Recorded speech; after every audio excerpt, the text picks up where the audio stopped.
갈라디아서 2장 15절부터 21절까지 제가 읽습니다. 우리는 본래 유대인이요 이방 죄인이 아니로되 사람이 의롭게 되는 것은 율법의 행위에서 난 것이 아니요 오직 예수 그리스도를 믿음으로 말미암는 줄 아는 거로 우리도 그리스도 예수님을 믿나니 이는 우리가 율법의 행위에서 아니고 그리스도를 믿음으로써 의롭다함을 얻으려 함이라. 율법의 행위로서는 의롭다함을 얻을 육체가 없느니라. 만일 우리가 그리스도 안에서 의롭게 되려 하다가 죄인으로 나타나면 그리스도께서 죄를 짓게 하는 자냐? 결코 그럴 수 없느니라. 만일 내가 헐었던 것을 다시 세우면 내가 나를 범법한 자로 만드는 것이라. 내가 율법으로 말미암아 율법을 향하여 죽었나니 이는 하나님을 향하여 살려 함이니라. 내가 그리스도와 함께 십자가에 못 박혔나니 그런즉 이제는 내가 산 것이 아니요 오직 내 안에 그리스도께서 사신 것이라. 이제 내가 육체 가운데 사는 것은 나를 사랑하사 나를 위하여 자기 몸을 버리신 하나님의 아들을 믿는 믿음 안에서 사는 것이라. 내가 하나님의 은혜를 패하지 아니하노니 만일 의롭게 되는 것이 율법으로 말미암으면 그리스도께서 헛되이 죽으셨느니라. 아멘. 우리는 본래 유대인이요 이방 죄인이 아니로되.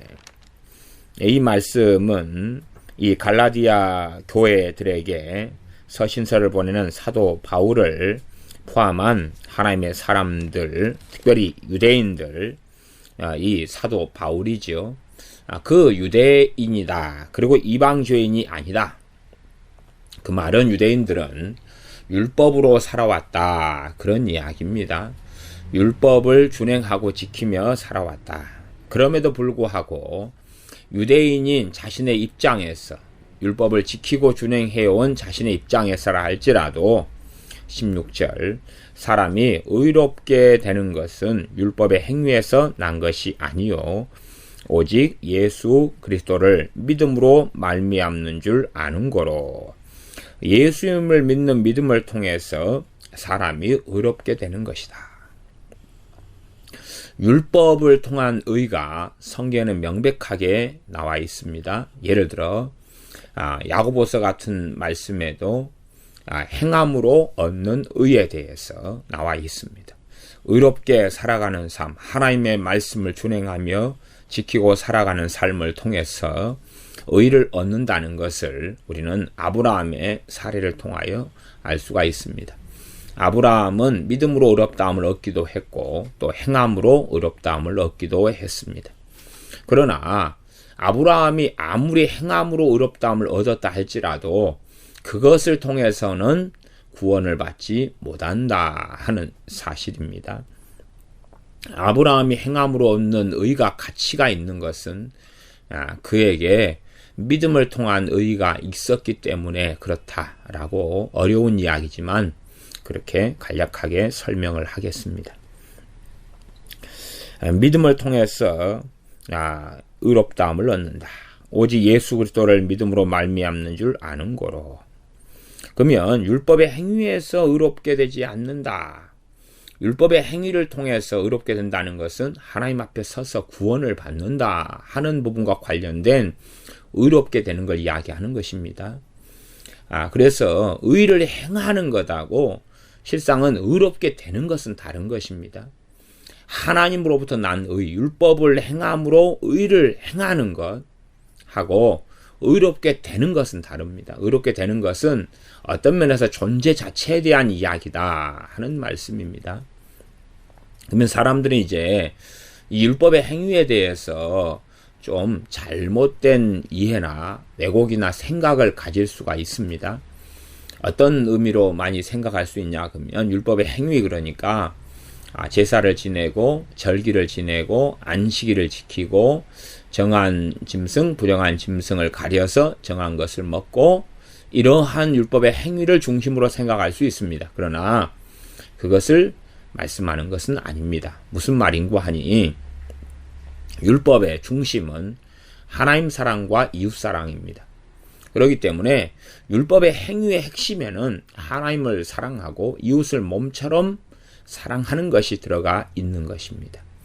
그러하지 율법의 행위에서 하나님 사랑과 이웃 사랑을 배제해 버린다면 별 율법의 의미가 없다는 사실입니다. 그래서 성경의 율법의 핵심을 가지고 이 율법의 행위를 생각해야 되지, 자신들이 생각하는 대로 성막 같은 거나 아니면 절기 같은 것, 안식일 같은 것, 이런 것만을 가지고서 지키고 행했다, 이렇게 생각해서는 안 됩니다. 하나님을 사랑하는 삶을 살고 이웃을 자신의 몸처럼 사랑하는 삶을 삶에도 불구하고 그것을 통해서는 의롭다함을 얻을 수 없다는 것입니다. 그래서 히브리서 11장에 보면 다 구약시대 사람들도 믿음으로 살았다는 것을 우리는 성경을 통하여서 입증하고 알고 있습니다. 나아가 가나안 땅에 출애굽한 백성들이 들어가지 못한 이유는 그들이 믿지 아니했기 때문에 그렇고, 믿지 아니했기 때문에 순종할 수도 없었다 하는 사실입니다. 갈라디아서 2장 16절 계속 읽으면 오직 예수 그리스도를 믿음으로 말미암는 줄 아는 거로 우리도 그리스도 예수임을 믿나니, 유대인이라 할지라도 율법을 지키고 살아온 유대인이라 할지라도 예수를 믿는다. 왜냐하면 우리가 율법을 지켜서 의롭다함을 얻을 수 있는 것이 아니기 때문이다. 이는 우리가 율법의 행위에서 아니고 그리스도를 믿음으로써 의롭다함을 얻으려 함이라. 율법의 행위로서는 의롭다함을 얻을 육체가 없느니라. 율법을 통한 의, 하나님의 말씀을 지키는 의가 있는 건 사실입니다. 그래서 이 마태복음 6장 같은 산상수훈에도 주님께서 하시는 말씀은 너희가 사람에게 보이려고 너희 의를 행치 않도록 주의해라 그랬습니다. 하나님 말씀대로 행하는 걸 의라고 말씀하는 거예요. 의. 그런데 거기에서 의하고 의롭게 되는 것은 다르다 하는 것입니다. 예를 들어서 우리가 착한 일을 합니다. 착한 일을 한다 해서, 아니면 간혹 가다 착한 일을 몇 개 했다 그래서 내 존재 자체가 착한 사람 혹은 선한 사람이 되는 것은 아니라는 것입니다. 물론 세상적으로야 착한 일을 몇 개 하고 광고에 나오고 뉴스에 나오면 사람들은 선한 사람이다 라고 칭송해 줄 수는 있을 것입니다. 그러나 기준은 하나님의 율법, 하나님의 법의 기준으로 의를 좀 행했다 해서 과연 의롭게 될 수 있느냐는 것입니다. 의를 행한 것은 맞는데 고아와 과부를 구제하고 돌보고 사랑하고, 또한 판사면 판결을 바르게 하고, 또한 왕이면 공의로 나라를 다스리고, 그런 의를 행했다. 그렇게 할지라도 의롭게 되는 것하고는 다르다는 사실입니다. 의롭게 되는 것은 존재 자체를, 사람이란 존재 자체를 그렇게 만들어 주는 것인데, 이것은 오직 율법의 행위가 아니라 율법으로서 율법을 바르게 지키고 살아가는 삶이 아니라 믿음으로서만 가능한 것이 의롭다 함이라는 사실입니다. 이건 성경이 확언하고 있는 것입니다. 믿음을 통해서만 유대인이라 할지라도 의롭다 함을 얻는다. 그러니 구원은 결코 율법의 행위에서는 구원받을 수 없다. 구원은 율법의 행위에서는 구원받을 수 없고, 또한 율법의 행위를 행하고 지킴으로 얻는 의를 가지고 구원받는 건 아니다. 구원에 우리가 말씀을 지키면서 얻는 의로운 행위들, 그것이 의인데 그러한 것들을 첨가해서 구원받는 건 아니라 오직 믿음을 통해서 의롭다함을 받고 오직 믿음을 통해서만이 구원받는다 하는 것입니다. 거기에 다른 행위적인 요소가 가미되고 들어갈 것 자체가 없습니다. 그래서 구원은 선물이고 구원은 은혜에서 난 것입니다. 너희가 은혜로 구원을 얻은 것이라. 너희가 은혜로 구원을 얻은 것이라. 그렇게 에베소서 2장 말씀은 선언하고 있습니다. 17절, 만일 우리가 그리스도 안에서 의롭게 되려 하다가 죄인으로 나타나면 그리스도께서 죄를 짓게 하는 자냐? 결코 그럴 수 없느니라. 그리스도 안에서 의롭게들이 하다가 죄인으로 나타나면 이것은 실상은 주님 안에 살다가 타락하는 것을 염두에 두고 하는 이야기입니다. 예수님을 믿어가지고 그러나 결국은 이 씨 뿌리는 비유에서 이야기하는 것처럼 돌짝밭 바위 위에 이렇게 뿌려진 씨앗처럼 결실하지 못하는 그런 사람, 다시 말하면 하나님에게서 떨어져 버리고 떠나버린 사람들을 이야기합니다.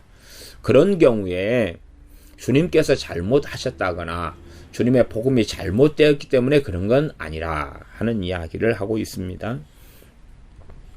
19절 내가 율법으로 말미암아 율법을 향하여 죽었나니 이는 하나님을 향하여 살려 함이니라. 하나님을 향하여 살려고 율법으로 말미암아 율법을 통해서 죽었다. 율법을 통해 죽었다는 이야기는 우리 주님께서 율법 아래 나신 분이 되셔서 율법의 저주에서 우리를 속량하시려고 율법의 저주를 받으셨고 율법으로 인한 심판과 형벌을 받으셨습니다. 그렇기 때문에 주님께서 우리 죄 위에 죽으신 것을 믿는 사람은 주님의 죽으심이 곧 우리의 죽음이기 때문에 우리가 율법을 통해서 죽었다. 그렇게 말씀하고 율법을 통해 죽었을 뿐만 아니라 율법을 향해서 죽었다. 율법을 향해서 죽었기 때문에 율법이 더 이상 우리에게 죄를 물을 수 없다. 그렇게 말씀합니다. 그렇기 때문에 우리에게 구원의 사건이 가능한 거고 구원이 이루어지는 것이며 구원을 받은 것이며 하나님의 나라를 위협으로 받게 되는 것입니다. 율법은 하나님의 법인데 하나님의 법이 우리를 정죄할 수 없다는 사실입니다. 죽은 자에 대해서 어찌 법이 정죄하고 물을 수 있겠는가? 어떤 사람이 교통질서를 어겨서 벌금이 나왔는데 그 사람이 벌금을 내기 전에 죽어버렸습니다. 그렇다면 그것은 무효가 되는 것이지요. 왜냐하면 죽은 사람에 대하여 그를 천국이나 지옥까지 쫓아가서 벌금을 받아올 수 있는 그러한 존재는 아무도 없기 때문에 그러합니다. 내가 율법으로 말미암아 율법을 향하여 죽었나니 이는 하나님을 향하여 살려 함이니라. 이제는 하나님을 향해서 살려고 죽었다. 그러니 실제로 하나님 앞에 살아가는 삶, 하나님을 기쁘시게 하는 삶을 살기 위해서 죽었다는 사실입니다. 믿음을 통해서 죽고 믿음을 통해서 부활하게 된 것입니다. 20절 내가 그리스도와 함께 십자가에 못 박혔나니 십자가에 못 박는 사건, 못 박힌 사건은 주님만이 아니라 우리가 예수님을 믿는 믿음을 가진 사람은 믿음을 통해서 함께 십자가에 못 박혔다라고 말씀합니다. 그런즉 이제는 내가 산 것이 아니요 오직 내 안에 그리스도께서 사신 것이라. 이제 내가 육체 가운데 사는 것은 나를 사랑하사 나를 위하여 자기 몸을 버리신 하나님의 아들을 믿는 믿음 안에서 사는 것이라. 의인은 믿음으로 말미암아 살리라 하는 말씀이 생각이 납니다.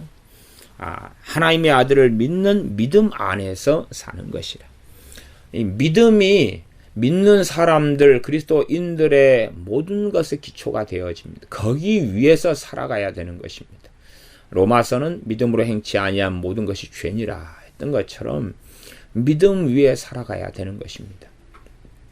아마 로마서 말씀같이 너희가 의심하고 먹는 자는 정죄되었나니 믿음으로 행치 아니하는 모든 것이 죄니라 하는 말씀을 이해할 만한 사람은 아마 별로 없지 않은가 생각합니다. 왜냐하면 믿음이라는 걸 잘 알지 못하고 믿음으로 살아가는 삶을 살지 못하며 믿음이 성장하지 않는 사람들은 황당한 이야기가 될 수도 있습니다. 그냥 내가 사는 것이 믿음으로 사는 건가 아닌가? 믿음을 모르면 그러지. 그냥 일반적으로 교회 생활하면서 생활하고 가정생활하고 직장생활하고 또 교회에서 맡은 직분을 감당하고 이렇게 사는 게 믿음으로 사는 것 아닌가? 그럼 믿음으로 사는 것하고는 상관없는 이야기입니다.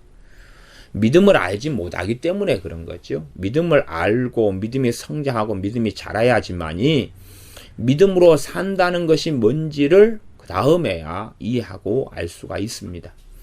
그러나 믿음이 역사하지 않고 믿음이 성장하지 않고 믿음이 자라가지 않는다면 믿음으로 산다는 것 자체를 이해하지 못합니다.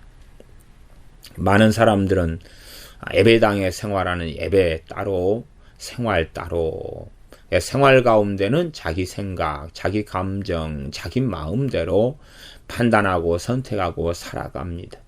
또한 생활 가운데 주님을 의지하고 의탁하기보다는 그냥 자기 생각, 자기 감정, 자기 뜻대로 자충우돌하다가 해결되지 못하는 문제가 생기면 주여 이걸 해결해 주십시오, 도와주십시오 하는 이상한 생활을 하는 것을 좋아합니다. 믿음 안에서 살 때에 주님과 동행하는 삶을 살 수 있고 성령의 인도하심 따라 살아갈 수가 있습니다. 믿음 안에 살아가지 않을 때는 성령의 인도하심을 누릴 수 없고 주님과 함께 동행하며 살아갈 수 없는 것입니다. 오히려 많은 사람들은 이 교회의 인습이나 관습이나 관행 속에 젖어 들어가고 살아가면서 주님이 없는 삶, 성령님이 계시지 않는 삶, 성령의 인도하심조차도 무엇인지 알지 못하는 그러한 삶과 생활을 살아갑니다. 왜냐하면 믿음을 자체를 제대로 이해하지 못하고 알지 못하기 때문에 그러하다 하는 결론을 가질 수밖에 없는 것 같습니다. 사도 바울은 고백합니다. 자신의 개인적인 신앙의 고백으로 이야기합니다. 그것이 18절부터 나와 있는 것을 우리가 알 수 있습니다. 만일 내가 헐었던 것을 그러한 이 개인적인 고백과 이야기로 하고 있는 것이 2장 20절 말씀이 되기도 합니다. 이 안에는 복음의 진수가 담겨 있기도 하고 나아가서 개인의 신앙의 고백으로서 하고 있습니다. 동일한 신앙의 고백을 또한 우리가 하는 것은 마땅한 것이고 단지 따라하는 녹음기처럼 하는 앵무새처럼 하는 고백이 아니라 진정한 각 개인들의 고백과 믿음이 돼야 함은 마땅합니다. 그래서 사도 바울이 나를 위하여 자기 몸을 버리신 하나님의 아들을 믿는 믿음 안에서 자기가 산다. 하나님의 아들을 믿는 믿음 안에 산다. 그 삶을 살 때에 실제로 그리스도께서 사시는 삶이 되는 것입니다. 믿음 안에 사는 삶을 살 때 그리스도께서 사시는 삶, 그것을 주님과 동행한다 라고 말하는 것이고 성령의 인도하심 따라 산다 그렇게 말하는 것입니다. 믿음 안에서 산다. 믿음 안에 산다. 믿음 안에 살아갈 때에 그때의 하나님의 인자하심과 사랑하심이 얼마나 큰지 믿음 안에 살아갈 때에 그의 기도는 역사하고 믿음 안에 살아갈 때에 하나님 말씀 속에서 살아계신 하나님의 영적인 양식, 생명의 양식을 공급받으며 힘과 능력과 위로를 얻는 삶을 살 수가 있게 되어집니다. 믿음 안에 사는 것이 뭔지는 반드시 배워야 한다는 사실입니다. 믿음 안에 사는 것이 뭔지. 그냥 예배 좀 드리고 기도 좀 하고 성경 좀 읽고 설교 좀 듣고 그렇게 살면서 살아가는 삶이 당연히 믿음 안에 사는 것은 아닙니다. 신앙생활을 하고 내가 예수를 믿는다. 예수를 믿는 것이니까 이것이 믿음 안에 산다. 그러면 정신 나간 이야기가 될 수밖에 없는 것입니다. 21절 내가 하나님의 은혜를 패하지 아니하노니 만일 의롭게 되는 것이 율법으로 말미암으면 그리스도께서 헛되이 죽으셨느니라. 율법을 통해서 의롭게 될 수 없다. 율법으로 난 의가 있어요. 율법으로 난 의가 있고 믿음으로 난 의가 있어요. 믿음으로 난 의는 그 사람을 의롭게 합니다. 율법으로 난 의는 그 사람을 의롭게 하는 것은 아닙니다. 다시 말씀드리면 하나님의 은혜를 패하지 않는다. 그럴 수 없다. 왜요? 하나님의 은혜에 속해 있는 것이 믿음으로 의롭게 되는 것이고 하나님의 은혜에 속해 있는 것이 믿음으로 의를 얻어서 구원을 받는 것이기 때문에 그렇습니다. 그러한 하나님의 은혜는 헛되게 될 수도 없고 패할 수도 없다. 그리고 율법을 통해서 사람이 의롭게 되는 것이 결코 아니다. 그렇게 반복적으로 갈라디아서는 선언되고 있습니다. 이러한 말씀, 이러한 뚜렷하고 정확한 말씀이 우리의 복음의 기초를 가지고 성경 이해의 기초적인 부분을 형성해야 됩니다. 갈라디아서 3장을 보겠습니다. 갈라디아서 3장 2절을 제가 읽겠습니다. 내가 너희에게 다만 이것을 알려 하노니 너희가 성령님을 받은 것은 율법의 행위로냐 듣고 믿음으로냐. 성령님을 갈라디아 교회들이 받은 사건, 성령 충만을 받은 사건, 혹은 성령 세례를 받은 사건, 나아가서 또 성령 충만을 받았다가 또 약화되고 소멸됐다가 또 성령 충만을 받고, 이러한 것, 성령 충만을 받는 사건 혹은 성령 세례를 받은 사건이 율법의 행위로서가 아니라 듣고 믿음으로다 라고 선언하고 있는 것입니다. 가장 중요한 구원을 믿음으로 받았으면 두 번째 제2의 축복이라고 말하는 것이 성령님의 강림하심이고 성령 충만이고 성령 세례다, 이렇게 말해집니다. 그것도 당연하게 믿음으로 받는 것이다 라고 말씀하고 있습니다. 믿음을 통해서 성령님께서 임하신다. 성령님을 받는다. 성령님을 믿음을 통해서 받는다. 이것이 놀라운 갈라디아서 3장 2절에 말씀이 되어집니다. 물론 많은 사람들이 내가 믿습니다. 그러니 성령님께서 임하시옵소서. 내가 믿습니다. 성령 충만케 해 주시옵소서. 그러지만 성령 충만을 받는 사람은 드뭅니다. 왜냐하면 그 믿습니다. 혹은 성령 충만을 주시옵소서 기도하거나 믿습니다도 실상은 믿음하고 거리가 먼 경우가 대부분이기 때문에 그러합니다. 믿으려고 하는 거지요. 믿음이 역사해야 되는 것입니다. 믿음이 역사하는 것은 실상은 그 사람 안에 말씀이 역사해야 믿음이 역사하고, 근원적으로 성령님께서 말씀을 통해서 역사해 주셔야지만이, 그래야지만이 믿음이 역사하고 믿음이 역사해서 열매를 맺을 수가 있습니다. 율법의 행위로서 성령을 받는 것이 아니다. 그럼 율법의 행위는 뭡니까? 근원이 온 율법과 선지자의 강령이 하나님 사랑과 이웃 사랑이라 그랬습니다.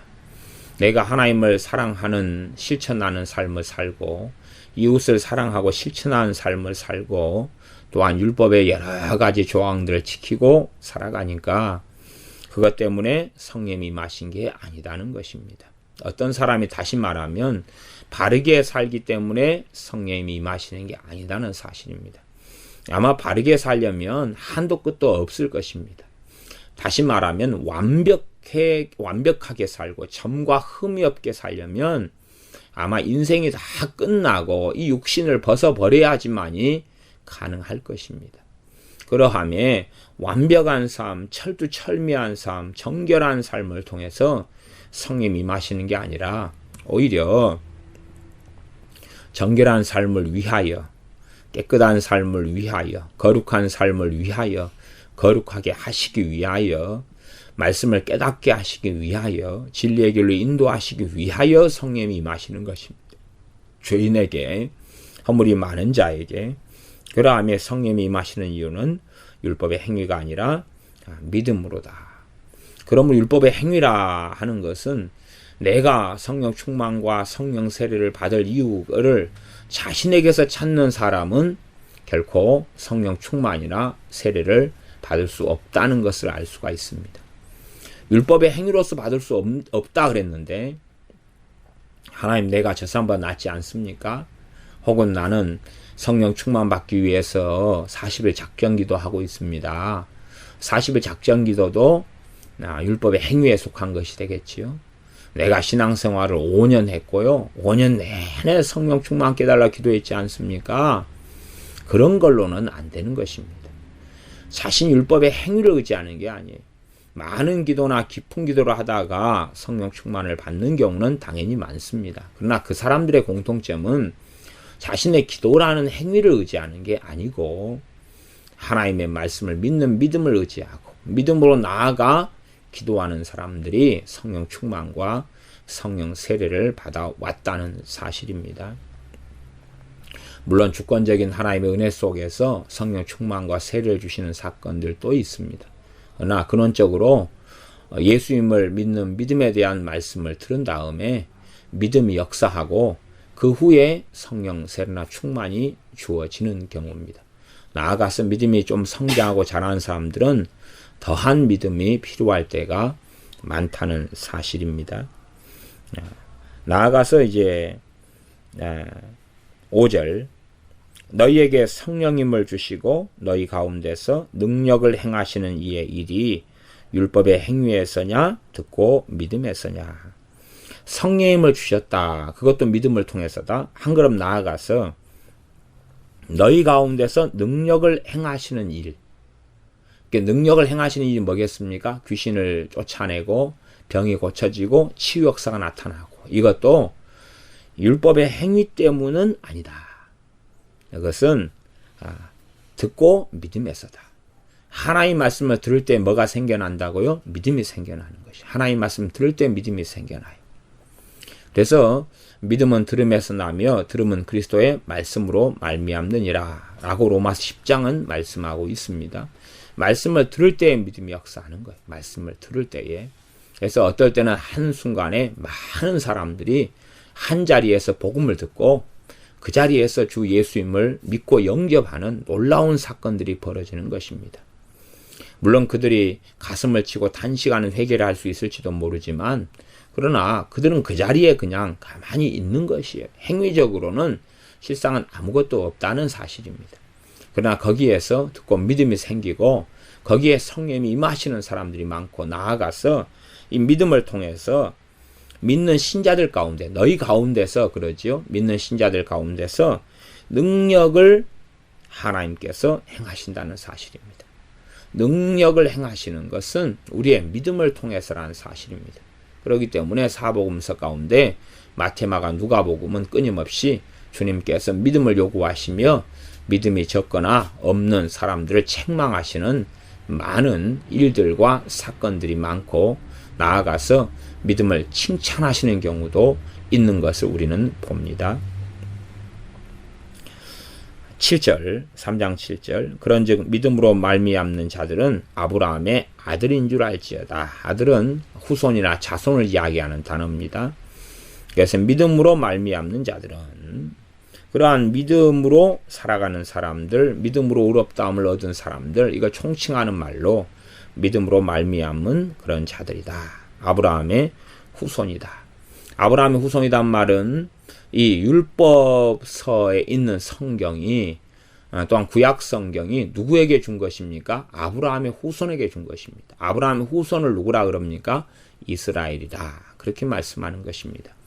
이건 어떤 사람은 대체시나 그렇게 이야기하는데 이 이스라엘이 교회로 대체된 적은 없습니다. 그냥 이스라엘은 이스라엘이고 교회는 교회입니다. 나아가서 이스라엘 가운데 교회가 있었고 모든 이스라엘 사람들이 다 항상 교회였던 것은 아닙니다.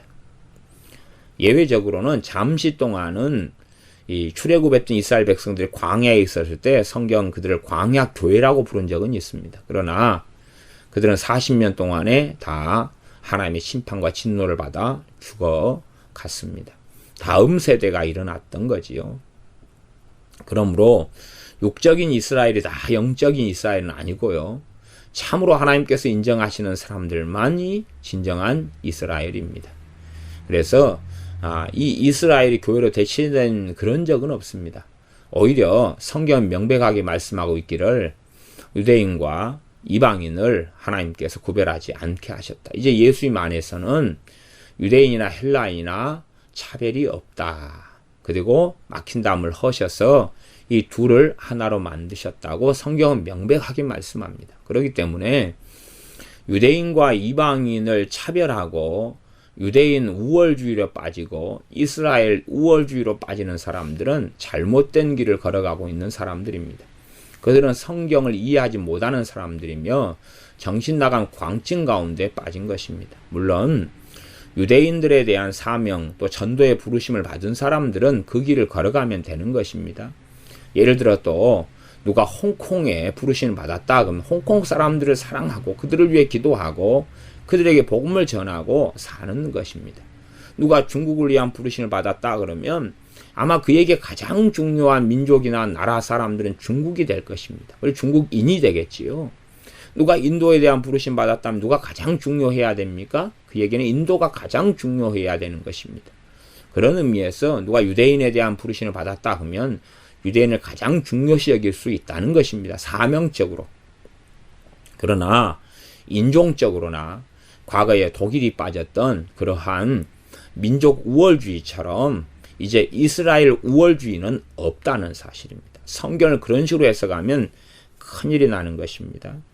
왜냐하면 성경은 명백하게 이제 예수님 안에서 이스라엘과 유대인과 이방인이 차별이 없고 유대인과 헬라인이 차별이 없고 무슨 일이 벌어졌느냐 하면 믿음으로 말미암는 자들은 아브라함의 아들인 줄 알지어다. 아브라함의 자손이 되었다는 것입니다. 아브라함의 자손이. 그래서 아브라함이 우리의 믿음의 조상이 되었다는 것입니다. 성경의 약속은 아브라함과 그 자손에게 한 약속입니다. 예를 들어 창세기 언약들은 아브라함과 그 자손에게 한 언약들입니다. 그렇기 때문에 예수님을 믿는 사람들은 믿음으로를 통하여 아브라함의 자손이 되었기 때문에 이제는 창세기의 언약이나 나아가서 이 율법의 언약들을 이제는 받는 사람이 되고 만 것입니다. 그래서 구약이 예수님을 믿는 신자들의 것이 되는 것은 사실입니다. 나아가 지금 유대인의 것이기도 합니다. 당연한 육적인 유대인의 것이기도 하고 유대인들 가운데 참으로 주님을 하나님을 경외하는 사람들의 율법이 되기도 합니다. 그러한 그것을 다 함께 포괄하고 있다는 사실입니다. 그러나 실제로는 믿음이 없는 사람들이 하나님 말씀을 내 것이라고 주장한다 해도 하나님께서 인정하지 않는다는 사실입니다. 우리 주 예수님을 통하지 않고는 구약의 율법이라도 이제는 내 것이라고 예수님의 사람이 아닌 경우는 주장할 수가 없는 것입니다. 이제 더 나아가서 9절 그러므로 믿음으로 말미암는 자는 믿음이 있는 아브라함과 함께 복을 받느니라. 11절 하나님 앞에서 또 하나님 앞에서 아무나 율법으로 말미암아 의롭게 되지 못할 것이 분명하니 이는 의인이 믿음으로 살리라 하였음이니라. 아무나 율법으로 의롭게 되지 못할 것이다. 의인이 믿음으로 살리라. 의인이 율법을 통하여서 의롭다함을 받지 못한다. 그러니까 성경은 의인들이 나와 있습니다. 간혹 욥이라든지 노아라든지 나와 있어요. 그러나 그 의인들이 자신들의 의로운 행위로 살지 못한다는 것입니다. 산다는 것은 첫째는 생명을 얻는다. 영원한 생명의 문제라, 구원의 문제라 하는 걸 알 수가 있습니다. 의인이 자신의 행위, 율법의 행위로서, 율법을 통해서, 율법을 통한 의로서 구원을 받고 살리라 하는 것이 아니라 의인이 무엇을 통해서 산다고요? 의인이 믿음을 통해서 산다는 이야. 믿음을 통해서 구원을 받는다고 성경은 확증하고 있고 이것이 하박국 성경이고 또한 로마서에 있는 말씀이고 갈라디아서에 있는 말씀입니다. 그러니 그렇게 해석할 수도 있습니다. 의인이라고 할지라도 믿음을 통해서 구원받아야 한다면 어떻게 죄인들은 율법을 통해서 구원받을 수가 있겠습니까? 의인이라 할지라도 율법의 행위를 통해서 구원받지 못할진데 죄인들은 얼마나 하나님 말씀을 어기고 죄악이 많습니까? 의인들은 깨끗하고 정결하고 하나님을 경외하고 살아온 사람들인데 그들도 자신들이 행한 율법의 행위로서는 그 의로서는 구원받을 수가 없다는 것이고 구원에 미달되고 영원한 생명을 얻지 못한다는 말씀입니다. 그것이 이 갈라디아서 3장 11절에 말씀이 되어집니다. 그러니까 아무나 그 누구라도 그러면서 예증을 의인을 들고 있는 것입니다.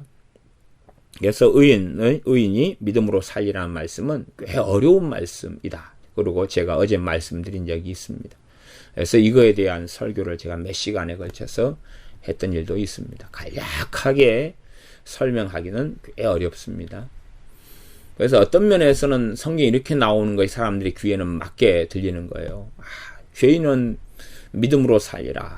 그러면 죄인은 믿음으로 구원받는구나. 아멘. 맞네요. 그리 되면 무슨 함정이 벌어지냐 그러면 그래? 그러면 죄인이 아니라 하나님 앞에 의롭다 판정된 사람들이 있잖아요. 그 사람들은 어떻게 할 거예요? 죄인하고 의인에도 중간에 있는 사람들이 있잖아요. 그 사람들은 그러면 뭔가 율법을 지킴으로 구원받을 수 있겠네요? 그렇게 되잖아요. 그러니까 하나님이 인정하신 최고의 사람들이 의인이에요. 그 사람들을 놓고 성경은 선언한 것입니다. 그 의인이 믿음으로 산다. 그러면 당연한 질문은 의인이 믿음으로 살면은 당연히 우리 같은 사람들도 믿음으로 구원받을 수밖에 없지. 그들이 자기 율법의 행위와 그들이 선행과 구제와 하나님 사랑과 이웃 사랑 등을 통해서 구원받을 수 없었으니까. 당연하게 우리는 더 못돼 먹은 사람들인데 우리는 말씀을 지키는 걸 통해서 구원 못 받아. 예수님을 믿는 믿음만으로 구원받아. 그건 당연한 결론이 나타나는 것입니다. 12절 율법은 믿음에서 난 것이 아니라 이를 행하는 자는 그 가운데서 살리라. 그러나 하나님의 기준에는 이루지 못한다는 것입니다. 왜냐하면 모든 걸 지키다가 하나만 지키지 못해도 모든 걸 다 지키지 못한 것이다. 그렇게 성경 기록하고 특별히 이 행함을 통해서 얻는 의에 대해서 나와 있는 야고보서에서 그 말씀을 특별히 하고 있어요. 얼마나 놀랍습니까? 야고보서에서 율법 하나 지키다가 다 그냥 모든 걸 지키다가 하나만 어그러뜨려도 다 어기는 자다. 이런 말씀들이 몇 군데가 나와 있는데 그 가운데가 야고보서예요. 그러니까 야고보서에서 행함을 통해서 의롭다함을 받는 것을 볼 때에 꼭 그걸 참조하면서 함께 봐야 되는 것이지 그냥 행함을 통해서 의롭다함을 받아. 그것은 제가 지금 믿음을 설명하면서 믿음을 굳건하게 하고 믿음의 동역자가 되는 것이 행함이라고 이야기한 것이에요. 그러니까 순종이나 열매가 행함이죠. 그게 없을 때는 이 믿음의 약화를 가져오고 그다음 믿음이 병들어가고 그리고 어느 때 되면 믿음 실종으로 또한 믿음을 잃어버린 자가 믿음에서 떨어져 나간 자가 될 수밖에 없다는 이야기를 해오고 있습니다. 3장에는 갈라디아 3장에 믿음에 대한 말씀이 참 많습니다. 간략하게 살펴보는 것입니다. 3장 22절입니다. 그러나 성경이 모든 것을은 온 세상을 그 말입니다. 죄 아래 가두었으니 이는 예수 그리스도를 믿음으로 말미암은 약속을 믿는 자에게 주려 함이니라.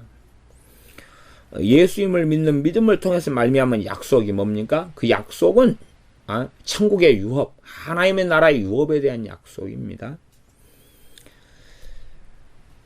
또 3장 24절 이같이 율법이 우리를 그리스도에게로 인도하는 몽학선생이 되어 율법의 기능 중에 하나가 나와 있습니다. 율법은 누구에게로 인도한다고요?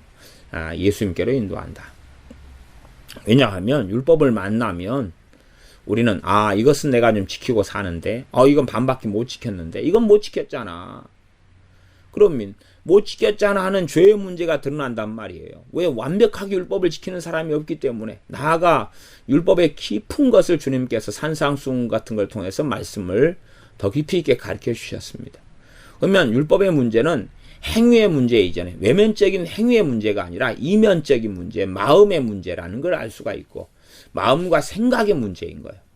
마음과 생각의 문제까지도 정결하고 깨끗하게 하나님 앞에 나타날 수 있는 사람은 없습니다. 그래서 율법은 몽학선생이 되어서 그리스도에게로 인도하는 몽학선생이 되어서 우리로 하여금 믿음으로 말미암아 의롭다함을 얻게 하려 함이니라. 믿음으로 말미암아 의롭다함을 얻게 하려 함이니라. 믿음이 온 후로는 우리가 몽학선생 아래 있지 아니하도다. 몽학선생 율법을 여기서는 비유하는 말입니다. 율법 아래 있지 않다. 왜요? 율법에 대해서 죽었으니까. 그래서 은혜 아래 있다라고 선언하고 있는 것입니다. 그렇다 해서 율법을 지키지 않아도 된다는 게 아니라 율법을 지켜야 된다고 성경은 계속 말씀하고 있습니다. 율법은 폐하지지 않았다라고 말씀하고 있는 것입니다. 26절 너희가 다 믿음으로 말미암아 그리스도 예수님 안에서 하나님의 아들이 되었다. 그리고 이제 갈라디아서 5장으로 넘어가 보겠습니다. 갈라디아서 5장 6절입니다. 5장 6절. 그리스도 예수님 안에서는 할례나 무할례가 효력이 없대. 할례는 유대인들이 받은 것이고요. 무할례는 이방인들이니까 할례를 안 받은 걸 이야기합니다. 그게 효력이 없다. 이게 육체에다가 할례를 했느냐 안 받았느냐 받았느냐는 효력이 없다는 것입니다. 효력이 없대. 사랑으로서 역사하는 믿음뿐이니라. 그래도 예수님 안에서 효력이 있는 것은 사랑으로서 역사하는 믿음뿐이니라. 사랑으로 역사하는 믿음이 효력이 있다는 것입니다. 그러면 사랑으로 역사하는 믿음, 사랑으로서 역사하는 믿음. 이게 역사하는 믿음이 효력이 있는데 사랑을 통해서 역사한다 그 말이에요. 그냥 믿음이 아니라 사랑을 통해 역사한다.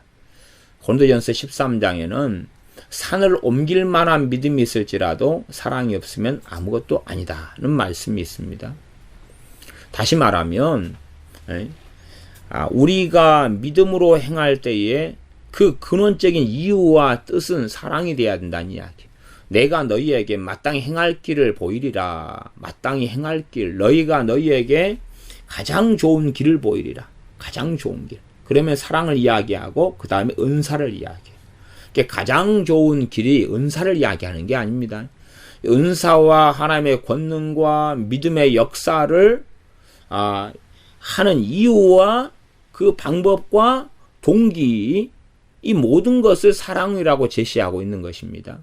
이게 사랑을 성령 은사나 능력으로 치환시키거나 전환시키는 문제가 아니라 이 두 개를 대조하고 있는 문제 자체가 아니라 성령의 은사로 사람을 섬기는 이유가 사랑이 돼야 되고 동기도 사랑이 돼야 된다 하는 걸 이야기하고 있는 것입니다. 주여 주여 하는 자마다 하나님 나라 들어올 것이 아니다. 그러면서 우리가 주의 이름으로 이 귀신을 쫓아냈고 주님의 이름으로 많은 권능을 행했고 병을 고쳤고 선지자 노릇 했다. 그럴 때에 불법을 행하는 자들아 내가 너희를 떠나가라 하는 것은 그러한 능력이 나타났다는 것은 뭐가 있다는 이야기입니까? 믿음이 있었다는 이야기예요. 그러나 불법은 뭡니까? 사랑으로 역사하는 믿음이 아니었다는 이야기. 사랑으로 역사하는 믿음이 아니었다는 이야기. 실상 그래서 이 참된 믿음은 믿음의 순종, 이 믿음의 순종이 역사하고 믿음의 행함이 함께 가가지고 이 믿음을 굳건하게 만들고 강력하게 만든다 그랬어요. 그러면 베드로후서 1장에는 나중에 너희 믿음의 덕의 지식을 지식의 인내를 막 그러면서 여러 조항이 나오면서 거기에 형제 우애를 그 다음에 사랑을 공급하라 그래요. 믿음에가 뭐가 더해지는 거예요? 사랑이. 믿음에 무엇을 위해서 믿음이 역사해야 되느냐? 사랑이 동기가 돼서 역사해야 된다. 그럴 때만이 이 믿음은 바른 방향을 가고 이 믿음은 효력이 있고 이 믿음은 굳건하고 이 믿음은 성장하는 것이. 믿음은 하나입니다. 믿음은 하나다 그랬어요. 하나다 그랬지 여러 가지로 구분해서 설명은 하지만 본질적으로 믿음은 하나일 뿐이에요. 구원 얻는 믿음이나 말씀을 믿는 믿음이나 본질적으로 한 믿음인 거예요. 구원 얻는 믿음의 바탕 위에서 이제 모든 믿음이 쌓여져 가는 것이 쌓여져 가.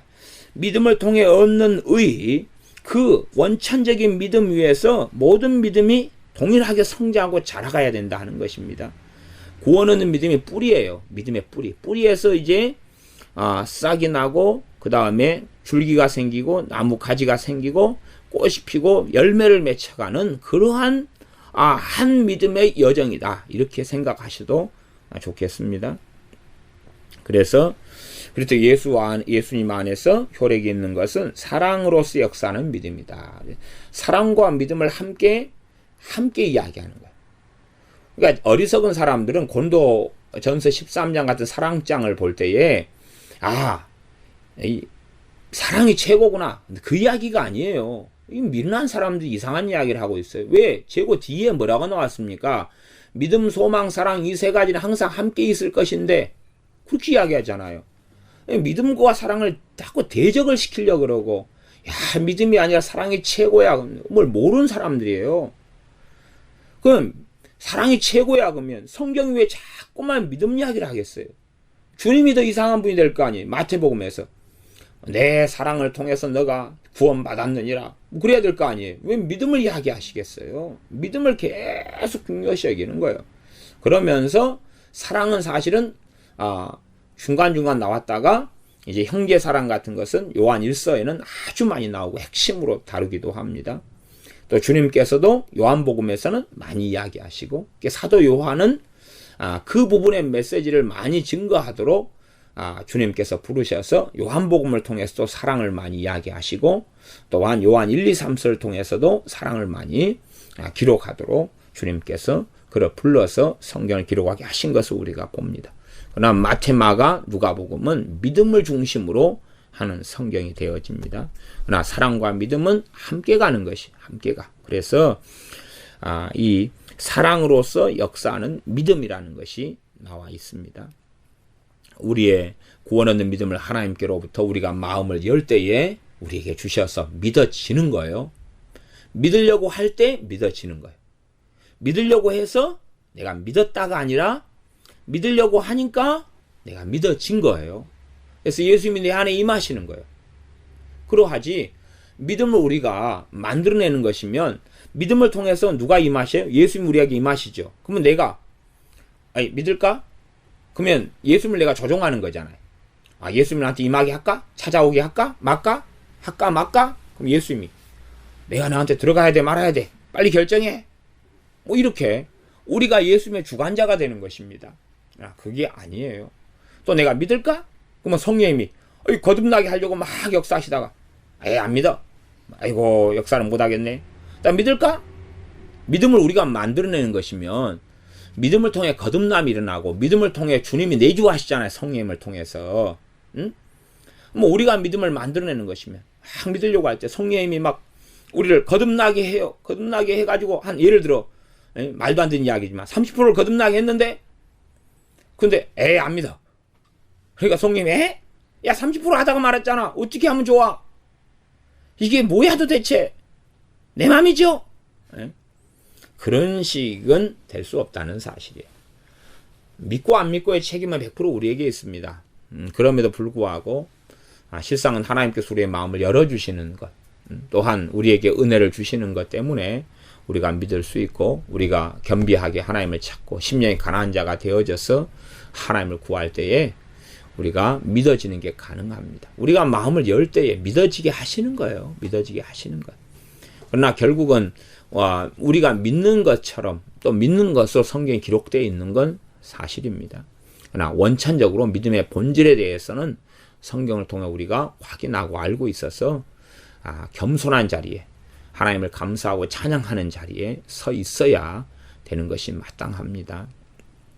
그래서 우리가 누구에게 복음을 전할 때에도 성령 인도하심을 구해야 되고 주님의 도우심을 구해야 되는 것이지 사람만 설득하면 되는 문제라고 논쟁하고 언쟁해서 이 사람만 설득하면 될 거야. 그런 것은 큰 착각이 되는 것입니다. 이제 에베소서로 넘어가겠습니다. 에베소서 1장입니다.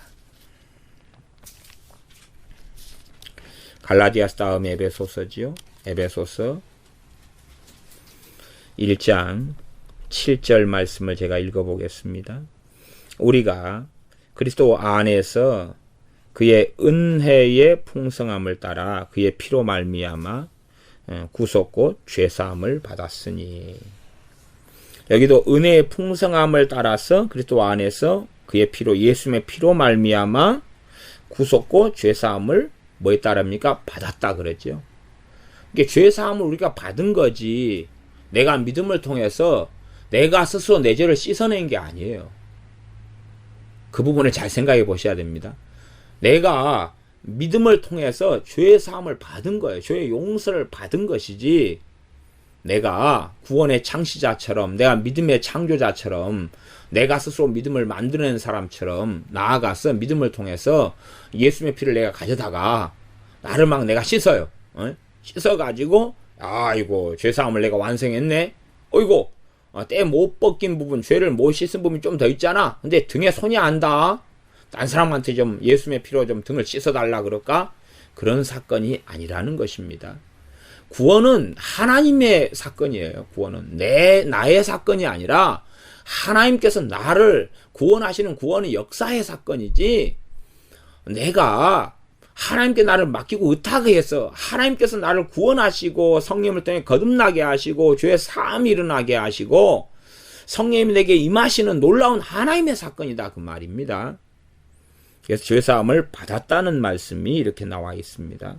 13절, 그 안에서 너희도 진리의 말씀 곧 너희의 구원의 복음을 듣고 그 안에서 또한 믿어 약속의 성령으로 인치심을 받았으니, 진리의 말씀 곧 구원의 복음을 들었다, 그 말이에요. 들었다. 듣는 것. 우리가 마음을 열고 듣는 것이 핵심입니다. 이 믿음이 생겨나는 핵심은요, 복음에 대해서 마음을 열고 들으면 되는 거예요.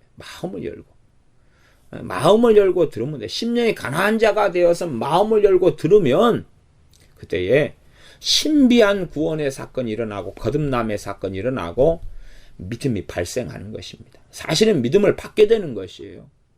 이게 마음을 열고 복음을 듣는 것이. 그래서 믿음은 들음에서 나며, 그래. 들음에서 나며. 들으면 그리스도의 말씀이 뭡니까? 복음을 이야기하죠.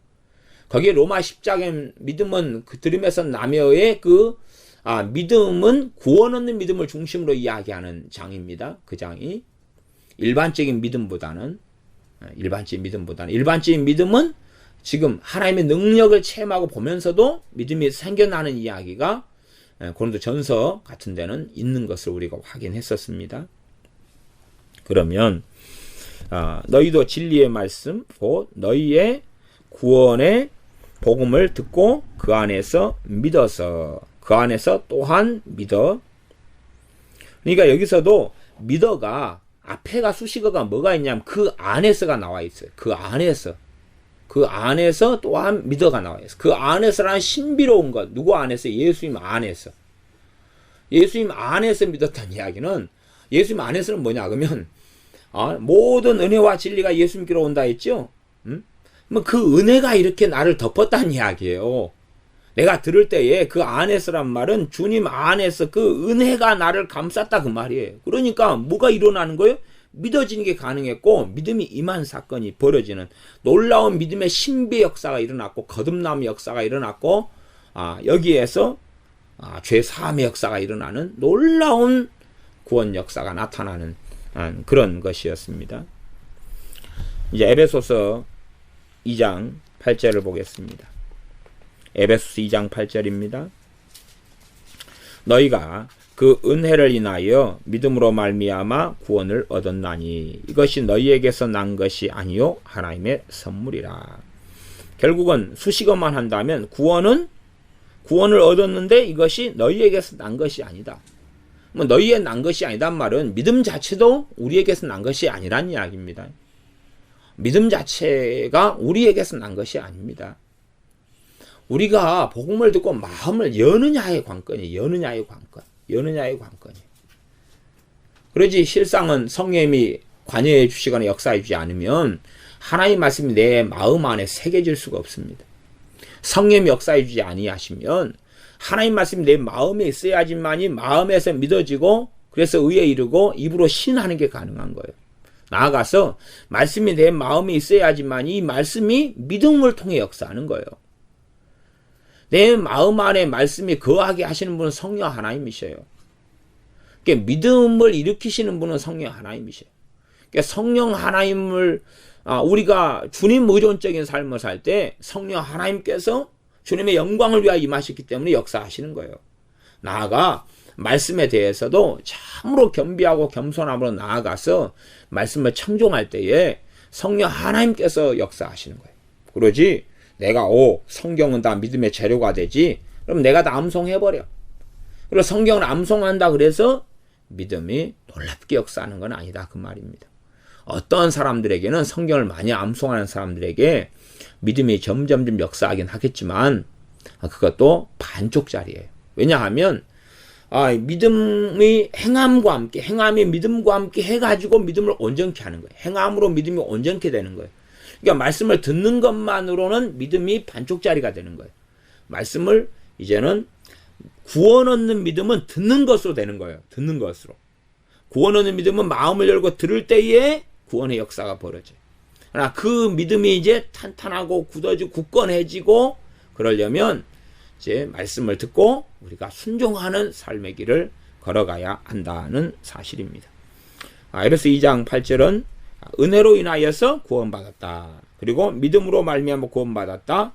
이것이 너희에게서 난 것이 아니고 하나님의 선물이다. 9절은 행위에서 난 것이 아니니까 누가 똑바로 살고 바르게 살고 기도 생활을 많이 하고 헌금을 많이 내고 이것 때문에 구원받은 게 아니다. 이는 누구든지 자랑치 못하게 함이니라. 그래서 우리는 그의 만드신 바라. 에베소 2장 10절이죠. 우리를 내가 나 스스로를 재창조한 게 아니라는 사실입니다. 믿음을 통해서 내가 재창조한 게 아니에요. 믿음을 통해서 하나님께서 우리를 만드신 거다. 이게 거듭남의 사건. 하나님께서 우리를 성령님을 통하여서 만든 것이다. 사실입니다. 에베소서 3장을 보겠습니다. 3장 12절입니다. 12절. 우리가 그 안에서 그를 믿음으로 말미암아 담대함과 하나님께 당당히 나아감을 얻느니라. 믿음을 통해서 뭘 얻는다고요? 담대함을 얻어요. 그러니까 믿음이 역사할 때 되면은 무엇이 있다는 걸 알 수 있습니까? 담대함이 있다는 걸 알 수 있어요. 예를 들어 로마서 같은 데는 이 사도 바울이 그렇게 고백하지 않습니까? 하나님이 우리를 위하시면 누가 우리를 대적하리요. 뭐가 있는 거예요? 담대함이 있는 거죠. 믿음이 역사하고 있을 때 그래요. 우리가 믿음을 성장하고 자라게 할 때에는 고난과 환난을 싸워 이길 수 있어요. 성도의 이김은 이것이니 승리는 이것이니 믿음이니라 그런 거예요. 그러나 믿음이 역사하지 않을 때 믿음을 성장시키지 않고 자라지 않게 했어요. 문제가 오고 환난이 오면 일어날 수 있어요? 없어요? 없거나 넘어지기가 너무 쉬운 거예요. 왜냐하면 담대함이 없거든요. 담대하게 하나님 말씀을 내 것이라고 주장할 수가 없는 거예요. 담대하게 하나님이 내 아버지라고 외치고 주장할 수 없는 거예요. 믿음도 역사하지 않는데 막 선포기도 하고 명령기도 하고 그것은 코미디스 하는 겁니다. 코미디 하는 거. 네? 말하자면 벽 보고 혼자 이야기하는 것하고 비슷한 이야기가 될 수 있습니다. 사람들은 자꾸 어떤 행위, 주술적인 행위를 만들어내기를 좋아하는 것 같아요. 이게 선포라는 것은 믿음이 역사하고 있을 때 믿음이 역사하는 증거가 뭐냐 하면 그 담대함이라는 걸 통해서 알 수 있어요. 담대함과 확신이 있는 거예요. 확신이. 믿음이 역사할 때는 어떤 말씀에 대한 믿음이 역사하면 이 말씀이 내 거야. 나는 담대함과 확신이 있는 거예요. 믿음이 역사하고 있으니까. 그러니 우리가 하나님 말씀들, 믿음의 말씀들을 통하여서 또한 말씀을 준행하고 듣고 준행하고 순종하는 삶을 통해서 우리가 믿음이 더 강건해지고 굳건해지고 성장하도록 되어져야 한다는 사실입니다. 우리가 그 안에서 그를 믿음으로 말미암아 담대함과 하나님께 당당히 나아감을 얻느니라. 우리가 그 안에서 그 말이에요. 그 안에서. 지금 요한복음 15장에 전에 주일날 말씀을 전했던 것도 너희가 그 안에 거하라 그랬죠. 그래서 그 안에라는 것이 굉장히 많이 나왔어요. 사도들도 지금 분명히 주님께 달라붙어 있고 포도나무 대신 주님께 사도들은 달라붙어 있는 가지들이에요. 그렇게 말할 때는 그 안에 있는 사람들인데 그런데 실제적으로는 그 안에 거할 수도 있고 안 거할 수도 있기 때문에 그 안에 거하라고 주님께서는 권면하고 명령하고 계신 것입니다. 내 안에 거하라고 명령하고 계셔. 내 안에 거하라. 성경은 계속하여 그 안에서 그리스도 안에서라고 말씀하는 거예요. 그러니까 우리가 실제로 주님 안에 거하는 삶 속에서 이제 믿음은 역사하는 거예요. 그래서 그 안에서 그를 믿음으로 말미암아 우리가 주님 안에 거하지 않는 삶에서는 믿음이 역사하지 않는 걸 알 수 있어요. 믿음은 아무 때나 역사하는 거 아니에요. 우리가 믿음을 쓰고 싶다 해가지고 마음대로 쓸 수 있는 문제도 아니고, 야, 작정해가지고 믿음을 3일 동안에 막 키워버려야지 그렇게 되는 일도 아니라는 사실이에요. 이게 아마 이 믿음이 어리거나 연약하거나 죽어가는 사람들은 믿음이 뭔지를 몰라요. 그러나 믿음이 성장 후끈하고 강력해지는 사람들 믿음이 뭔지 알죠. 예를 들어 뭐 수학이다 그러면 수학에 빵점 맞는 아이는 수학이 뭔지 몰라요. 진짜로 뭔지 몰라요. 그러나 수학에 100점 맞는 아이는 수학이 뭔지를 알죠. 뭔지를 아는 거예요. 그럴 수밖에 없는 거예요. 수학에 10점, 20점 맞는 아이도 수학이 뭔지를 몰라요. 뭐 하려고 우리를 괴롭히려고 이런 과목이 있대. 그러는 것이에요. 그래서 그 안에서 그를 믿음으로 말미암아 담대함과 하나님께 당당히 나아감을 얻느니라. 그 안에서가 있고 그 안에서 예수님 안에서 내 안에 거하라 안에서 그를 믿음으로 말미암아 믿음을 통해서 예수님 안에서 예수님을 믿음을 통해서 담대함과 그 다음에 하나님께 당당히 나아감을 얻느니라. 이건 뭐라고요? 얻는다 그랬어요? 당당히 나아갈 수 있다는 게 아니라 당당히 나아감을 얻는다 그런 거예요. 얻으니까 이제 나아갈 수 있는 거예요. 이러한 성경의 관계들을 잘 살펴봐야 단어 하나하나 말 하나하나에가 문장 하나 단어 하나에가 사실은 굉장히 깊은 의미들을 가지고 있어요. 물론 우리가 그걸 다 이해하지 못하고 알지 못할 때는 그냥 넘기는 게 좋아요. 억지로 막 뜯어붙이면 되는 게 아니라 그러나 이제 믿음의 성장하고 말씀을 더 알아가게 되면 실상은 와 단어 하나하나에가 정말로 깊은 의미를 담고 있구나 하는 것을 우리가 알게 되어지기도 합니다. 에베소서 3장 17절을 읽겠습니다. 믿음으로 말미암아 그리스도께서 너희 마음에 계시게 하옵시고. 에베소 교회 신자들은 예수 믿는 사람들인데 그럼 예수님이 안에 성령을 통하여 계시잖아. 근데 왜 사도 바울이 무릎을 꿇고 아버지 앞에 에베소 교인들을 위하여 기도해 주는 것은 믿음을 통하여 예수님께서 에베소 교인들의 마음에 계시게 하옵소서 이런 기도를 왜 해줄까? 왜 해줄까? 우리의 믿음이 성장하고 자랄 때 우리의 믿음을 통해서 실제적으로 그리스도께서 너희 마음에 계시게 하옵시고는 주님 안에 거하는 삶을 이야기하고 있는 거예요. 내 안에 거하라. 내가 주님 안에 주님이 내 안에 거하는 그러한 삶, 주님과 교제하고 교통하며 주님과 동행하는 삶, 주님 안에 거하는 삶을 이야기하는 거예요. 믿음을 통해서 주님과 동행하며 주님과 함께 거하며 실제로 주님이 안에 계시는 삶을 살 때에는 앞에 읽었던 말씀처럼 문제와 환난과 어려움 가운데서도 3장 12절처럼 담대함이 있고 하나님께 당당히 나아가는 거예요. 자기 안에 누가 사시니까요? 주님께서 그리스도께서 사시기 때문에 그 다음에 구원의 확신이 있죠. 주님께서 나를 위해 죽으셨고 이제는 내가 그리스도와 함께 사는 삶이고 내가 믿음 안에서 사는 삶이다 하는 갈라디아서 2장 20절이나 21절의 말씀을 알고 깨닫고 그것이 이루어져 있는 것을 이루어지는 삶을 사는 것을 그는 체험하고 알기 때문에 그렇습니다. 그래서 에베소 3장 17절은 믿음으로 말미암아 그리스도께서 너희 마음에 계시게 하옵시고 다음 너희가 사랑 가운데서 뿌리가 박혀 터가 굳어져서 믿음 이야기하고 그다음 사랑 이야기하고 믿음 이야기하고 사랑 이야기 이건 반대되는 거 아닙니다. 함께 가는 것이 함께 가는 것. 나 믿음이 역사해야지 사랑이 역사합니다. 하나님의 사랑도 믿어야지 그 사랑을 누리고 체험하는 거예요. 그러니까 성경이 믿음이 먼저예요. 사랑이 먼저라. 아니 근원적으로 창세전에 하나님 우리를 사랑하셨어요. 그러니까 그런 의미에서는 사랑이 먼저죠. 그러나 복음에 있어서 구원에 있어서는 우리에게는 믿음이 뿌리가 되는 것이에요. 그 믿음이 뿌리가 될 때 실상은 하나님을 사랑할 수 있고 형제나 이웃을 사랑할 수 있고 하나님의 사랑을 누리고 얻고 받고 살아갈 수 있다는 사실입니다. 그 다음에 이제 4장 에베소서 4장 5절을 보겠습니다. 4장 5절 주도 하나이요 믿음도 하나이요 세례도 하나이요 6절 하나님도 하나이시니 곧 만유의 아버지시라. 아버지 하나님도 한 분이시고 우리의 주님도 한 분이고 세례도 한 개고 그 다음에 믿음도 한 개다. 믿음도 한 개다. 이게 신비적인 이야기입니다. 물론 당연히 주님은 한 분이시죠.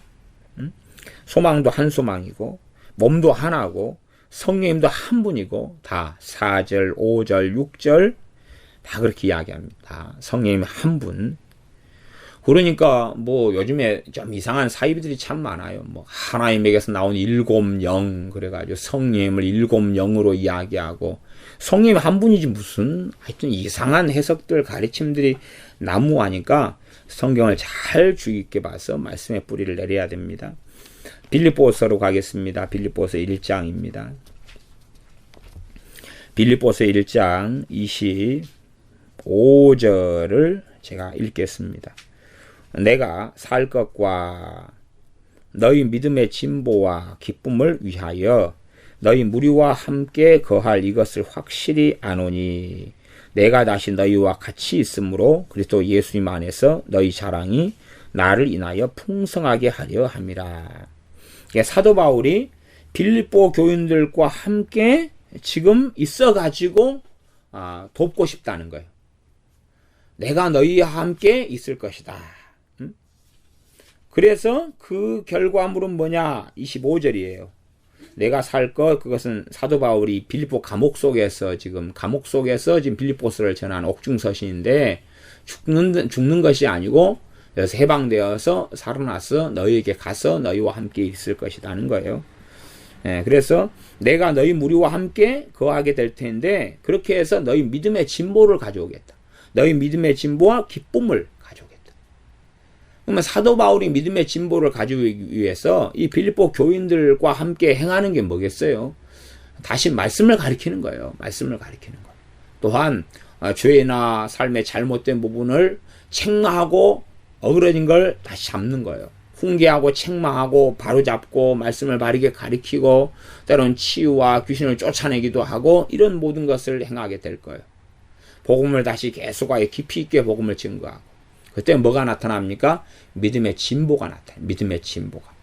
그러니까 믿음이 진보란 말은 더 성장하고 자라는 것을 이야기하는 거다 하는 사실입니다. 빌립보 3장 9절입니다. 빌립보서 3장 9절 제가 읽습니다. 8절 9절 또한 모든 것을 해로 여김은 내 주 그리스도 예수님을 아는 지식이 가장 고상함을 인함이라. 예수님을 아는 지식, 내가 그를 위하여 모든 것을 잃어버리고 배설물로 여김은 그리스도를 얻고 그 안에서 발견되려 함이니 내가 가진 의는 율법에서 난 것이 아니요 오직 그리스도를 믿음으로 말미암은 것이니 곧 믿음으로 하나님께로서 난 의라. 믿음을 통해서 누구에게서 의가 나와요? 하나님에게서 의가 나온다고 말이에요. 하나님에게서 의가 나와. 하나님께로부터 태어난 하나님으로부터 비롯된 의, 그것을 얻는다. 사도 바울이 빌립보서를 쓸 정도가 되면 얼마나 사도로서 이제 열심히 일을 하고 헌신하고 주님을 위해 살아갔어요. 그러면 내가 이만큼 했으면 나는 그래 뜻대로 살았지. 나 이 정도 했으면 하나님을 기쁘게 많이 했잖아. 이 정도 했으면 나는 율법을 통한 의가 나는 이 정도는 있어. 그게 있다 할지라도 그것으로는 사도 바울이 구원받지 못한다는 사실. 그러한 하나님을 위해 살아왔던 삶은 주님 앞에 섰을 때에 영광의 면류관이 될 거예요. 그러나 그걸 통해서 구원받는 건 아니란 말이에요. 구원은 선물이고 은혜고 믿음을 통해서만 가능한 거다. 이러한 복음을 다시금 빌립보 교인들을 등등에게 전하고 있습니다. 그 다음에 골로새서까지만 오늘 살펴봅니다. 골로새 1장입니다. 1장 23절입니다. 만일 너희가 믿음에 거하고 터 위에 굳게 서서 너희 들은 바 복음의 소망에서 흔들리지 아니하면 그리하리라. 이 복음은 천하 만민에게 전파된 바요 나 바울은 이 복음의 일꾼이 되었노라. 너희가 믿음에 거하고 터 위에 굳게 서서 너희 들은 바 복음의 소망에서 흔들리지 아니하면 그리하리라.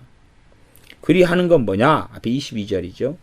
이제는 그의 육체의 죽음으로 말미암아 화목케 하사 너희를 거룩하고 흠없고 책망할 것이 없는 자로 그 앞에 세우고자 하셨으니, 이 하나님의 의도는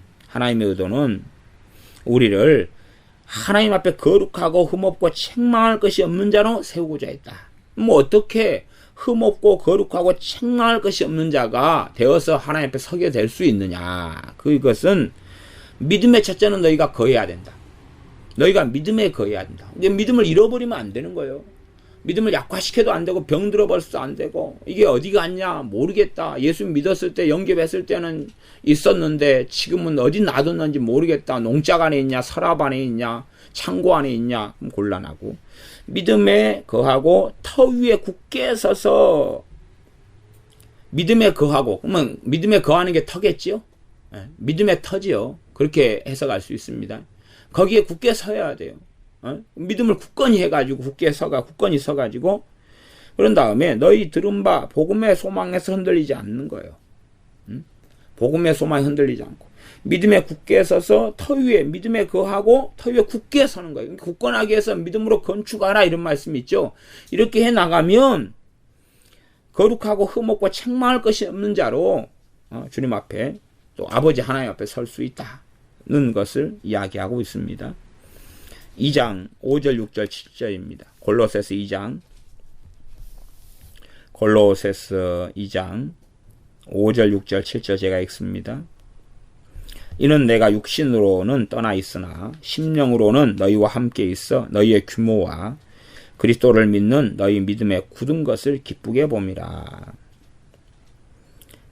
지금 4절로 가면, 내가 이것을 말하면 아무도 공교한 말로 너희를 속이지 못하게 하려 함이니, 공교한 말은 교활하고 간사한 말을 이야기합니다. 거짓 선생, 거짓 사도, 거짓 선지자들이 나타나가지고 사람들 꿰어서 이 성경하고 말씀하고 좋은 것들에 그 다음에 아주 교묘하고 간사한 말들을 섞어냅니다. 그런 성경 해석을 섞어내요. 그래가지고 속인다, 그 말이에요. 근데 속이지 못하게 하려고 다시 이야기하고 있다는 것입니다. 그러면서 심령으로 너희와 함께 있어서 너희 규모란 말은 질서 있게 살아가는 삶을 규모라 그럽니다. 그냥 무질서하거나 충동대로나 꼭 하나님의 음성이라고 생각해가지고 상식도 없이 충동적으로 뭔가에 듣는 것에 의거해 살아나간 사람들, 어리석은 사람들입니다. 너희의 규모라 그래요. 규모는 질서 있게 살아가는 삶을 규모라 그럽니다. 질서 있게 살아가는 삶. 상식이 있는 삶을 이야기해요. 상식이 있는 삶. 성령의 역사하심이 있어도 상식이 있는 거예요. 상식이. 질서가 있는 거예요. 규모가 있는 거예요. 근데 갑자기, 물론 성령으로 난 사람은 어디서 와서 어디로 가는지 알지 못한다는 부분이 당연하게 있어요. 그러나 그것은 규모가 없다는 이야기, 지혜가 없다는 이야기, 전혀 사람을 이해하지 못한다는 이야기를 하고 있는 게 아니라는 사실입니다. 그래서 너희의 규모와 그리스도를 믿는 너희의 믿음에 굳은 것을 기쁘게 봄이라. 그리스도를 믿는 너희의 믿음이 굳은 것은 뭐예요? 굳센 것을 아닌 굳센 것. 그걸 기쁘게 본다. 그러니까 예수를 믿는 믿음이 어찌게 돼야 되는 거예요? 굳세게 돼야 되는 거예요. 굳세게 되지 않은, 거꾸로는 굳세게 되지 않는 것과 다른 말들은 뭐가 있겠어요? 연약하게 되는 것, 병들게 되는 것, 잃어버리는 것, 그 믿음이 상실해버리는 것, 많은 것이 있을 거 아니에요. 그래서 이 골로새 교인들이 사도 바울이 보니까 믿음이 굳센 거고 규모 있게 질서 있게 살아가고 있고, 믿음이 굳센 것을 기쁘게 보고 있다는 거예요. 믿음이 굳세고 강한 것을. 이 골로새 교인들은 그리스도 예수를 아는 지식 속에서, 예수를 알아가는 삶 속에서 실제로 살아가고 있는 사람들이라는 것입니다. 그러니 믿음이 굳세게 되어져 가고 있는 것입니다. 6절. 그러므로 너희가 그리스도 예수를 주로 받았으니 그 안에서 행하되. 예수님 안에서 행하라. 이것이 믿음을 굳세게 하는 비결인 것입니다. 강건하고 강력한 믿음의 비결은 그 안에서 행하는 것이. 너희는 내 안에 거하라. 내 안에 거하고 또 예수님 안에서 행하라. 말씀을 행하는 것입니다. 7절. 그 안에 뿌리를 박으며 세움을 입어 교훈을 받은 대로 믿음에 굳게 서서 감사함을 넘치게 하라. 그 안에 뿌리를 박으며, 그 안에서 행하고 뿌리를 박고 세움을 입어 교훈을 받은 대로 믿음에 굳건하게 서서, 믿음에 굳게 서 또 나오는 것입니다. 교훈을 받은 대로, 교훈이 뭐예요? 말씀이죠. 말씀을. 그다음에 말씀이 교훈이라고 설명되는 것은 요거 요렇게 해야 돼. 요거 요렇게는 하지 않아야 돼. 그런 것이 다 교훈이죠. 그러면 교훈을 받은 대로 믿음에 굳건하게 서서, 믿음에 굳건하게 서려면 교훈을 받았으면 그 교훈을 받은 걸로 끝내는 거예요? 들은 걸로 끝내는 거예요? 아니면 행하는 것입니까? 행하는 것과 이 믿음은 함께 가는 것입니다. 이게 야고보서의 핵심인 거예요. 그러니까 누가 믿는다 그러는데 귀신처럼 그런 믿음이 있고 행함이 전혀 없어요. 그러니까 그 사람의 믿음은 이제 끝나버린 거예요. 끝장나버린 거예요. 영혼 없는 몸이 죽은 몸인 것처럼 너희 행함 없는 그 믿음은 죽은 믿음이고 그 믿음으로는 자기 영혼을 구원할 수 없다는 거예요. 이미 그는 지식적인 신앙이 돼버렸고 실제로 생명 없는 구원 없는 믿음 자체가 사라져버린 사람에 대한 그 심각한 문제, 또 심각한 것에 대한 가르침, 그런 것이 야고보서에 함께 나와 있는 것입니다. 8절, 누가 철학과 헛된 속임수로 너희를 노략할까 주의하라. 이게 전부 다 거짓 선지자, 거짓 선생들에 대한 이야기가 언제부터 나왔어요? 신약 성경, 신약 시대에 계속 반복돼서 나온 주제입니다. 지금 같은 평화로운 시대, 대한민국 같이 살기 좋은 시대라 해서 절대 예외가 되는 건 아니라는 것은 우리가 알고 기억하고 있어야 됩니다. 그러지, 아이고 지금은 뭐 정통 교단에서 신앙생활 하니까 문제가 없어. 절대 그렇게 되지 않습니다. 절대 그런 세상이 아닙니다. 하나님 말씀은 영원 불변한 진리입니다. 왜 계속 대한민국의 교인 수가 줄어들어가고 분쟁과 싸움이 많고 종교 다원주의 WCC가 깊이 있게 들어오고 동성애가 깊이 있게 들어오고 왜 그렇게 됐고 서구 교회들이 왜 그렇게 됐겠습니까? 교회들 안에 진리를 잃어버렸고 나아가서 하나님 말씀이 왜곡되고 잘못 해석되고 있고 설명되고 있고 이미 교회 안에 깊이 있게 철학과 헛된 속임수가 들어왔기 때문에 가능한 일이에요. 그러니 교회들이 실족돼 가고 병 들어가고 분란 분쟁 속에 들어가고 잘못된 길에 들어가고 종교 다원주의 속에 들어가고 뭐 말하자면 뭐 한신대 같은 경우는 김용욱이 같은 이상한 사람을 불러가지고 이단 사설들을 가리키는 그런 신학자, 그런 신학조가 돼버리고 만 거 아닙니까? 그런 것처럼 이미 철학과 어떤 속임수가 깊이 있게 들어와가 노략을 당하는 그런 교회들이 서구 교회나 미국 교회나 우리 한국 교회도 그렇게 되어져 버린 거예요.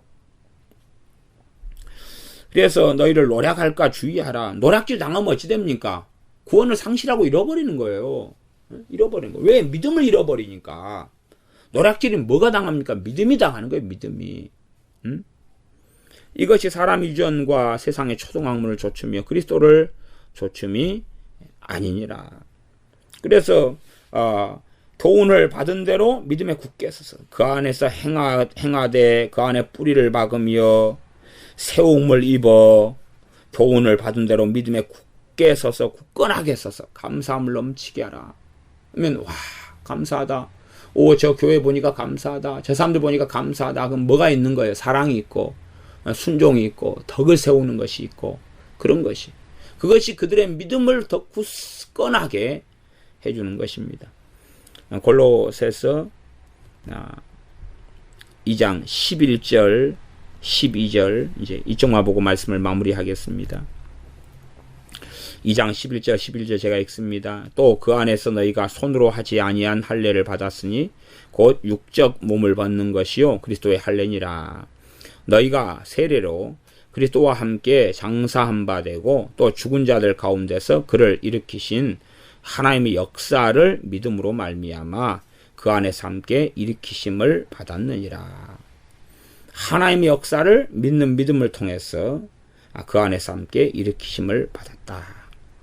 그것이 세례에 대한 깊은 의미 중에 하나를 지금 설명하고 있는 구절이 되어지겠습니다. 그래서 우리가 믿음에 대한 말씀들에 계속 주목을 좀 해가면서 믿음의 전체적인 모습과 얼굴을 살펴보고 그 다음에 이 믿음을 통해서 우리가 주님 앞에 서서 살아가는 것. 나아가서 이 믿음하고 사랑이나 또한 믿음하고 소망이나 믿음하고 순종은 결코 반대 관계에 있는 적대 관계에 있는 게 아니라 단지 믿음 한다고 믿음이 성장하지도 않고 하나님 믿음 주세요 한다고 하나님께로부터 믿음이 주어지는 문제가 아니라는 사실입니다. 믿음을 달라 하는 기도는 틀린 기도는 아니에요. 그러나 그 사람이 말씀 앞에 거하고 주님 앞에 살아가면서 믿음을 구하는 것이 됐을 때에 하나님은 너가 바르고 옳다 그렇게 보시게 될 것입니다. 기도하겠습니다. 아버지 하나님, 우리가 주님 안에서 거하게 하시며 주님 안에서 행하게 하시며 또한 주님 안에 뿌리를 내리며 주님 안에 세움을 입게 하셔서 우리가 믿음이 굳건하게 되어져서 감사함을 넘치게 하며 하나님을 기쁘시게 하는 삶을 살게 하여 주시옵소서. 우리가 믿음을 잃어버리고 믿음에 파손될 때에 끔찍한 일이 기다릴 수밖에 없사오매 우리가 믿음을 모르는 사람들이 아니라 믿음 안에 살아가는 삶이 무엇인지를 아는 사람들이 되게 하여 주시옵소서. 믿음 안에 행하고 믿음 안에 사는 것, 믿음으로 그리스도께서 우리 안에 계시는 것이 무엇인지 이해하고 깨닫고 실제로 인생과 삶 속에서 이 말씀이 체험되고 말씀이 실천되어져서 믿음의 말씀들에 대하여 아는 사람들이 또 설명하고 가르칠 수 있는 사람들이 또한 말씀을 들을 때 깨달을 수 있는 사람들이 더 믿음의 성장과 믿음의 진보를 가져오는 사람들이 우리가 되게 하여 주시옵소서. 예수님의 이름으로 기도하옵나이다. 아멘.